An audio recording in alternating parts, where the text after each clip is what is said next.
What is up, fellow Titans out there? Welcome to my Titans Season 4, Episode 10 recap, review, and breakdown of the episode. And what I will say is that this is where things, the events of this season, completely rocket forward to that of the finale. So let's go through the events of the episode, recap them, and then I'll give my full review at the very end. I know some people were saying, Boba, I would like you to theorize a little bit more, and trust me, I do get it, but unfortunately, I can't really do that because I've seen all of the episodes. That's why I put out my no spoiler review for the whole of part 2 right before it released. I can't really get into any theory crafting because I know what happens, if you know what I mean. So I do apologize if that lessens the enjoyment of these reviews for some of you guys. I mean, I still like to think that these are a review. We go over my reactions to certain scenes in the episode, and then I give my overall consensus at the end. So yeah, I just wanted to put that out there for those of you who are like, why aren't you getting into any theory crafting? Because if I did, it would be very disingenuous of me. But either way, right at the beginning, this is something that people have been waiting for as long as we've frickin' had the Doom Patrol and Titans, which goes back to Season 1, Episode 4. Gar wakes up in bed in Doom Manor, but it's not really Doom Manor, if you know what I mean. And we have Cliff reunite with Gar. Larry even comes in. I'm not sure where Rita Farr is, because don't forget, as I went over at the end of my last episode review, this isn't the Doom Patrol show's version of the Doom Patrol, if that makes sense. The Doom Patrol show follows a different continuity. For example, right now in present day in Doom Patrol, Cyborg actually had his cybernetics removed, but here in the Titans version, we have a very cybernetic Cyborg. Now, I have seen some people say theories like, oh, perhaps this is happening before Cyborg went through that last season, but I really don't think that's the case. They're following the separate continuity of the Doom Patrol that we saw in Season 1, Episode 4 of Titans. We have Cyborg and Gar interact. He's saying, well, it looked a lot less George of the Jungle before you got here.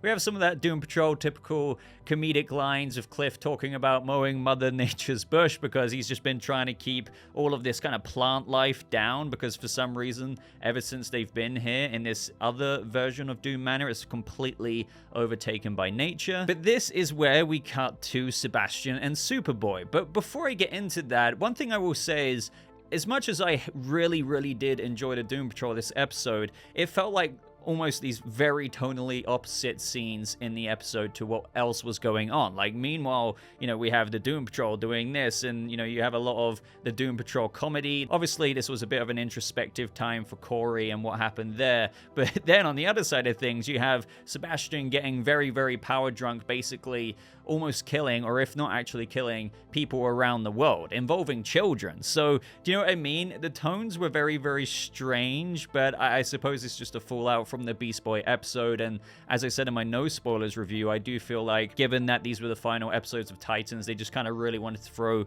a few things at the wall that fans wanted, kind of fan service, but in the best kind of way, and just see what stuck. But also, it's like, okay, we've only got a couple of episodes left after this, so we do need to progress things with Sebastian. I think what most people will be thinking about is just how awesome it is to have Beast Boy hang out with not only the Doom Patrol again, but something both actors, Ryan Potter and Javan Wade, have wanted for a long time, Cyborg and Beast Boy being together. Now, initially with the Sebastian and Connor Luthor scenes, we have him somewhat capitalizing on Sebastian's insecurities, because he's just teasing with being on strings like a puppet for May Bennett, just using him to bring back Trigon. And if that happens, man, like, think about it. Like, are you really going to be anything? And we know that Sebastian has always had the biggest insecurity of feeling like nothing, and he doesn't want to be nothing, and this is a big trip, if you will, in his step to his dark path, because the more he feels like he's mattering this season, the more it's kind of inflating his ego a little bit. But what I do like this episode as well,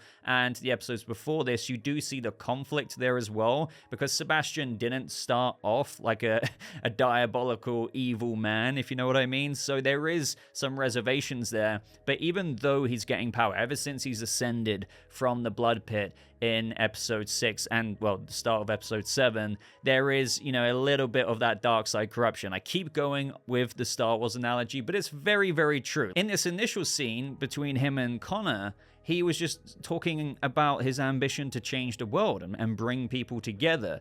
But as per the Star Wars analogy here, with the dark side, the trigonic power influence, the power drunk mode that he goes under, there is, ultimately a bit of dark side corruption there, which eats away at more of his humanity the more and more that goes on. So we have Connor asking him to join him at LexCorp, but we know, as Dick Grayson says shortly after this, that Connor's too smart for this. Like, he's definitely playing an angle. So this is what I've been somewhat alluding to. Connor, even though some people are really big fans of the whole leaning into the Luthor side, like myself, because no matter what, if you do have a preference, which I understand, whether it's the 50% Clark Kent Superman side or the Luthor side, this is a very, very, very relevant story to go into, because at the end of the day, he is made up of 50% Luthor, 50% Superman. But I feel like they've still maintained this duality to Connor that obviously becomes a lot more apparent this episode, because he has just essentially somewhat gone off after getting his ass handed to him in part 1, which has made him feel very, very vulnerable. And for a Kryptonian, that's not something you feel very often. Remember that scene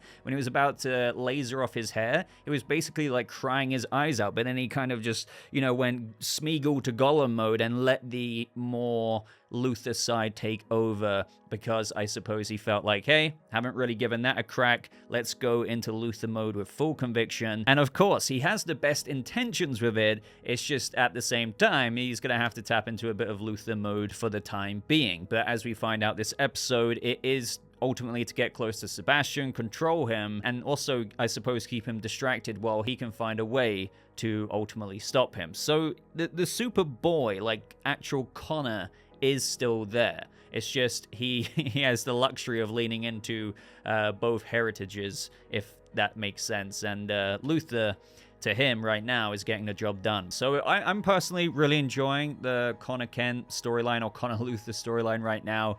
And his scenes with Joseph Morgan's Sebastian, I thoroughly enjoyed. It turned into quite an interesting pairing. And speaking of entertaining scenes, I feel like Joseph Morgan in the next scene absolutely killed it. He was so engrossed. He displayed all, I feel like, the ranges of emotion you could. And of course, I'm talking about the scene with Mother Mayhem. And this scene somewhat just cemented everything that Raven has been teasing him with in Cult's Folly, obviously Connor at the beginning of this episode, with how she is using him. He confronts her saying, but you kind of never asked me what I wanted. She's going on about blowing the horn and getting Trigon back, and then it just escalates from there. He says he has power, his own power, like they can make a change in the world, without needing to bring back a frickin' demonic, frickin' evil mastermind, right? This is the duality that I'm on about. She calls him nothing, says that she gave him destiny, calls him desperately, disgustingly weak, so completely hitting the nail on the head of every single one of his insecurities.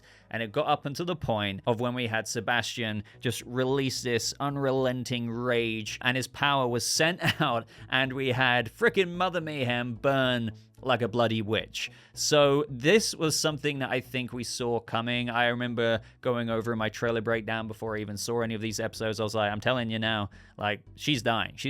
But I didn't actually expect her to come back. And that, of course, happened at the end of the episode. So she had some little freaking magical protection in place just in case this was to ever happen. Yeah, unfortunately, this isn't the end for her just yet. Or technically, fortunately, because I do enjoy Franca Potente. I think she plays like this, really wicked kind of witch version of Mother Mayhem, and I think she really does fit well into the show. So now with Connor officially taking over, we have him do a press conference, and we see that Sebastian seems to be like on the board of it all, so he seems very happy and giddy with himself. And again, at this point, it still seems like Sebastian wants to do the right thing, but again, the power hunger, the power drunkenness that happens later on turns him into something that I'm sure the old Sebastian wouldn't even recognize. But the intention is there. It's just the fact that he's using dark magic, trigonic magic, or whatever you want to call it. That is the ultimate, again, Star Wars dark side of the Force corrupting factor that we see later on. But here,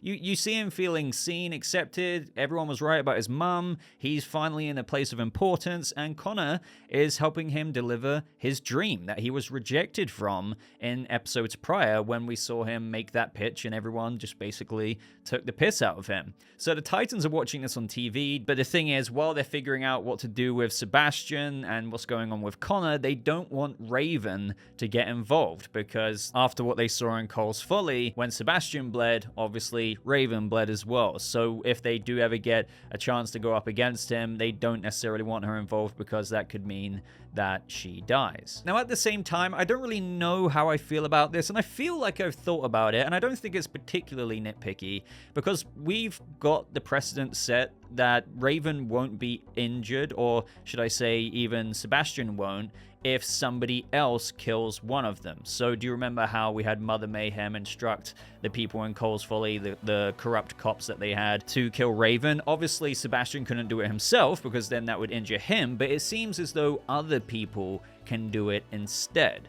So really, if you think about it, doesn't Raven have a bit of an insurance policy that if they didn't unlink her this episode, then Sebastian couldn't directly harm her? So if one of the other Titans dealt with Sebastian, that would be fine, as per the comparison to when May Bennett sent other people to kill Raven. Sebastian would have been fine. So do you see what I mean? Ultimately, I don't really know. It's a bit confusing. Meanwhile, Kory wanders off around Star Labs, opens a door, and just enters, I suppose it's the red version of Doom Manor. Like, that's what they were going for here. And the whole idea is that it wanted to help her balance whatever she needed to balance in order to go back into the real world to, you know, finally sort this out for once and for all. So this was when we had Kory share scenes with Gar as well, with the Doom Patrol. We immediately have Cyborg get smacked in the face from Kory, but I don't think that really fazed him, because I felt like it was pretty obvious that Cyborg had the hots for Starfire the entire episode. Now Gar introduces Kory to the Doom Patrol, even saying, hey, do you remember them? Once again, kind of affirming that this is the Titans Earth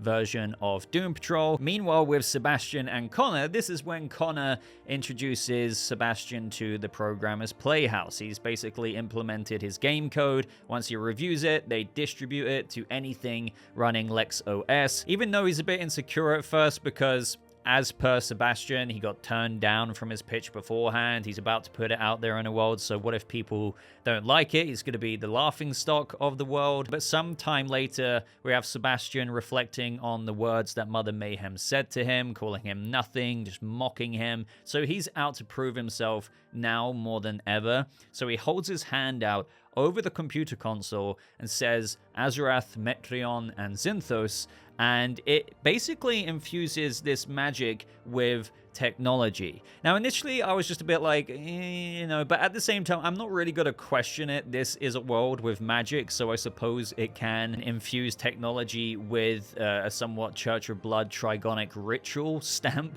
over it, and obviously that's what allowed Brother Blood to get more and more power. And as I was talking about earlier with Connor, this is when we see the angle, as what Dick teased earlier, that he was working. So he goes into Sebastian's office and he sees the horn of Trigon there, and he tries to lift it, but it's like Excalibur. It won't move for anyone other than someone with Trigonic blood. He tries heat visioning it. That didn't work. He hears that Sebastian is on his way back, so then he has to do a massive fat bong rip and inhale all the smoke burning from the horn. Now, sometime later on, to keep some of these scenes cohesive here, we have Superboy saying, hit the command key.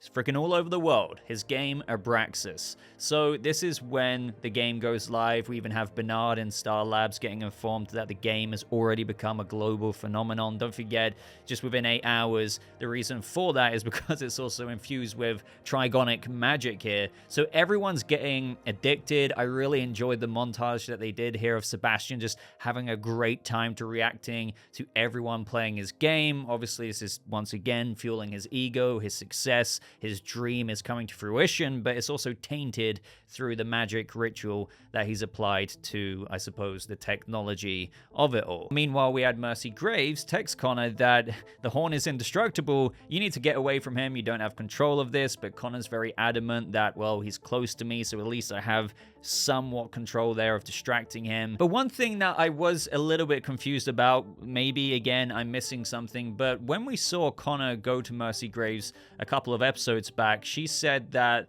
you know, Mother Mayhem and like the Church of Blood like stormed LexCorp, so that's why she had to go into hiding and basically be here. we never really found out what happened with that. Or could Mercy Graves, now that Connor has once again taken over and made a big press conference, not have been involved in these episodes? Why is she still in hiding? And just to be sure, I went back and watched this scene in the episode, and she said May Bennett sent her acolytes to take over LexCorp.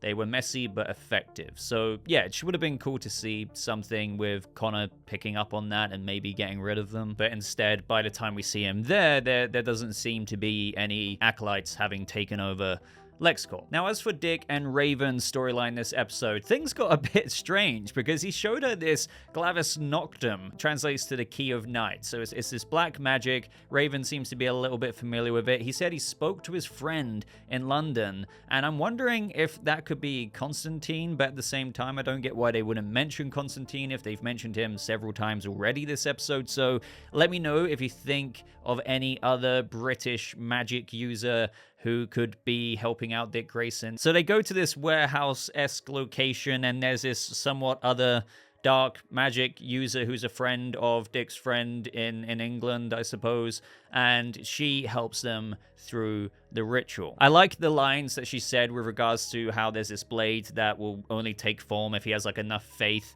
and you know, the weapon is his love for this child. So it comes very full circle, as per what I was saying earlier, to the whole Dick and Raven dynamic ever since season 1. As this black magic ritual begins a little bit later, we get a reference to Dick's time in the Lazarus pit, because she says to him, "You have known death, but you are not dead. Death remembers you. He never forgets." This is when the little blob venom form came out, and it turns into this very vampiric, creepy looking person. Now, I didn't realize this the first time, and I could be wrong about this, but I'm pretty sure that the form that this little freaking evil vampiric demon took, the person behind that, I do believe, was Joseph Morgan. Again, I feel silly for not noticing that the first time, but I rewatched the episode when I go ahead and do a review like this, and the more I looked at it, I was like, oh yeah, and it makes sense, right? Because Raven is cutting ties with Sebastian, so this just turns out to be the pure evil Link version that Sebastian has with Raven. I don't know. Just speaking about this whole scene in general, I'm sure he had a lot of fun if he was indeed under the makeup, being very vampiric once again. Meanwhile, with Kory, Gar, and the Doom Patrol, we have Gar playing the arcade machine. And I don't know if you noticed this, but the game that actually pops up is Sebastian's Abraxas game. So good thing that Gar didn't play too long, otherwise he could have ended up like Bernard and a lot of other people around the world. Kory learns that they're essentially in the red right now. Initially, Kory's like, I don't really have freaking time for this. We need to get on with the whole Sebastian thing. I need you to get us out of here right now. But Gar is like, I can't. Now, I do feel like if I want to be a bit nitpicky here, I do feel like considering that he leveled up, so to speak, last episode, and that he can traverse the red, really, he should be able, you know, if he's gone into Guru Zen mode at the end of last episode, he should really be able to get out of this, but it still seems to be out of his hands. So I feel like, you know, to facilitate the plot and what's going on here with Kory, they kind of had to level him down a little bit, like he's stuck in the red. So after playing a bit of tennis, having some great time between the Doom Patrol members and Kory and Gar, Kory reveals that ever since she didn't kill Sebastian, she's been thinking about how she could have stopped all of this back then in the diner. However, something clicked for her during her time in the red, and she realizes that she doesn't need to hate him to stop him. She's not going back to face Sebastian because she hates him. She's going back because she loves what he's trying to destroy. So once again, injecting a lot of the Titans family love here. But speaking of Sebastian, this is where this was awesome. I loved seeing, and this is what I've been looking forward to people seeing, getting Sebastian in this really powerful state. And this really is nothing compared to what you will see, but when Superboy comes in, he's like, don't be afraid, a little tear of blood going down his face. Again, it's like he's purely just drunk on this power as he's been somewhat absorbing people's souls. So now he's, you know, connected to everyone around the world who's played the game, and he's getting into a proper god ego trip. So this is what I meant earlier with how at this point the dark side is fully taken over Sebastian. There isn't so much the innocent, you know, I dream of changing the world, because yeah, people are connecting to you, but I don't really know why. I know he probably thinks he's the hero of his own story, but how does this benefit other people if they're just all a part of you? I would have liked maybe a little bit more explanation into why Sebastian feels like this is a good thing, why everyone is connected to him if he started from, you know, good aspirations. But I resign it to, again, pure dark side influence. He's thinking this is a good thing, but really it's all just self-service into the rise of his villainy. Now, meanwhile, back at Star Labs is when we have Tim reunite with Kory and Gar, since they're out of the red now, and they're obviously evaluating the situation. They realize that the game has had this Trigonic ritual placed upon it, and so the only thing that they can try and do is hack into LexCorp's servers to try and shut this game down. Now, when the LexCorp servers detect this attack from the Titans, we have Sebastian give their security a little bit of a boost. So if it wasn't for Connor in this moment using his super speed to give them that back door into the servers, then yeah, like the world would have been pretty screwed at this point. So thank God for Superboy in that moment. Now, the next part that unfolded with the demonic form that, you know, Dick was facing up against kind of confused me a little bit, because we had Dick ultimately destroy this dark form, and as a result, this is when Sebastian lost his powers. He said,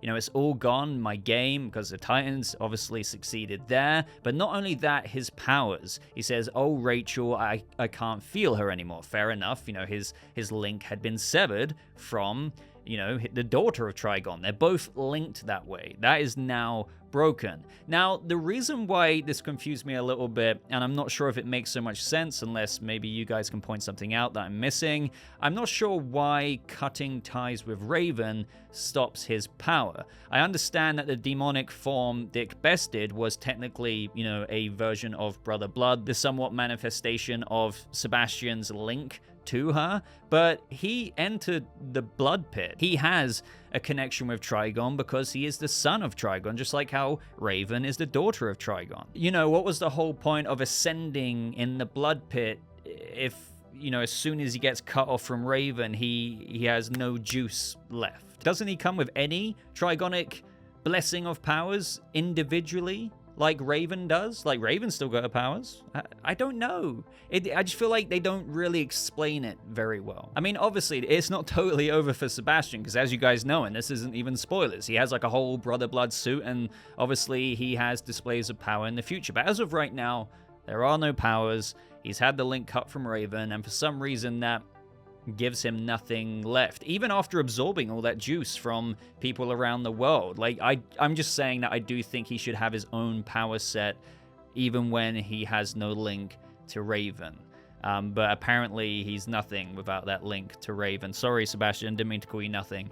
But you know what I mean. Either way, though, end of the episode, Gar reunites with Dick and Raven. They realize that Connor is indeed on their side. Mercy Graves drops a tease to Connor, saying she thinks she's found a way to destroy the Church of Blood. And the episode ends with, and I feel bad for Sebastian. We have the news and podcasts saying that the hottest game ever has gone down as one of the biggest failures in app history. And then we hear the mocking of Mother Mayhem going over in Sebastian's head, with her saying, without Trigon's power, you'll always be nothing. So all in all, I really did enjoy this episode. As you can tell from my review, there's certain things in there that I felt like were a bit like, do I question that? I don't know if that really, you know, I don't know. But even so, with those nitpicks of mine and criticisms, I did get a lot of enjoyment out of the Doom Patrol coming back in an episode of Titans, seeing Cyborg and Gara, of course. Joseph Morgan knocked it out the park with what he was given this episode, and his performance was really, really top-notch. And honestly, that just continues more and more as we get into episode 11, episode 12. Sebastian, as I said right at the beginning of this video, the pacing of all of this is really just rocketed right into the finale. So if you've been missing that this season so far, things are just going full swing from here on out, because as you can tell, the Church of Blood's plan is about to come into fruition with regards to the Horn of Trigon and Mother Mayhem being back now. Sebastian's not exactly, after tasting power, gonna let that just not be a thing anymore. Mercy Graves may have a way of, okay, there might be something you can do to Connor, so that also bleeds into a plan for the Titans. So ultimately, what did you guys think of episode 10? Did you feel satisfied? Do you like the look of where things are going as we slowly but surely get into the finale? Of course, even though I can't really get into theories, let me know your own theories for what could happen in the episodes ahead. I can't wait to read what you guys have to say. But if you enjoyed this long, rambly review of Titans Season 4, Episode 10, I'd really appreciate a like on the video. Maybe consider subscribing to not only stay up to date with more Titans breakdowns, but also other videos on the channel that I'm sure that you'll enjoy if you enjoy Titans content. But until next time, ladies and gentlemen, just thank you so much for watching again. I hope you all have a lovely rest of your day. I'll see you fellow Titans in the next video. Goodbye.